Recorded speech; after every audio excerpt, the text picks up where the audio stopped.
अनुदान वाटपात शेतकऱ्यांवर अन्याय झाला असा आरोप करत मराठवाड्यातील शेतकऱ्यांकडून वैजापूर तहसील कार्यालयासमोर उपोषण करण्यात आले। कालपासून 24 घंटेहून अधिकचा वेळ झाला आहे आणि शेतकरी या पाण्याच्या टाकीवर काही आंदोलक चढलेले आहेत।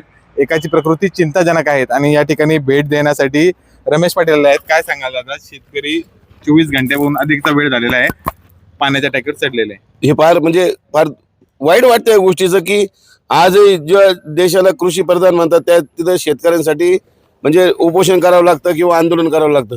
आपला मुळात आपला जो देश आहे हा फक्त शेतीवरच अवलंबून आहे। आज ठीक आहे, आजच्या वेळी पण कधीतरी जमण्यापासून आपला देशच हा पूर्ण जगामध्ये कृषी प्रधान मानला जातो आणि अशा ठिकाणी दुःखाची गोष्ट आहे।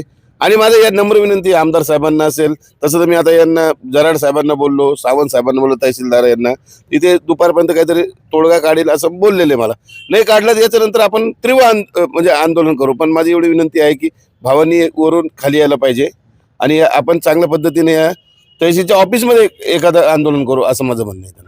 दादा, पश्चिम महाराष्ट्रातल्या ज्या शेतकऱ्यांना मका पिकासाठी 17,000 भेटले, कपाशीसाठी 17,000 भेटले, तेच मराठवाड्यातल्या शेतकऱ्यांना 1 हेक्टरसाठी 6,000 भेटले। हा अन्याय वाटतोय तुम्हाला? हो, माझं तर एकच क्लिअर सांगू का तुम्हाला, बघा त्या शेतकऱ्यांना 17,000 भेटले, सर्वात पहिले मला त्याचा आनंद आहे। पण माझ्या शेतकऱ्याला मराठवाड्याचे भेटले पाहिजे याचं मला म्हणजे आनंद होईल। पण दुःख वाटतं की असा भेदभाव होतो, याला काही स्थानिक राजकारण पण याला कारणीभूत असतात।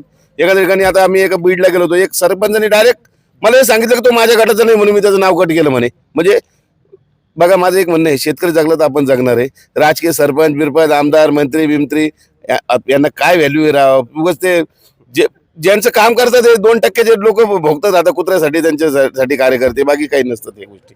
पश्चिम महाराष्ट्राच्या तुलनेमध्ये आपले नेते कमकुवत आहे? काय सांगायची गोष्ट आहे का? कमकुवत नाही, हे म्हणजे कुपोषित आहे त्यांच्या समोर।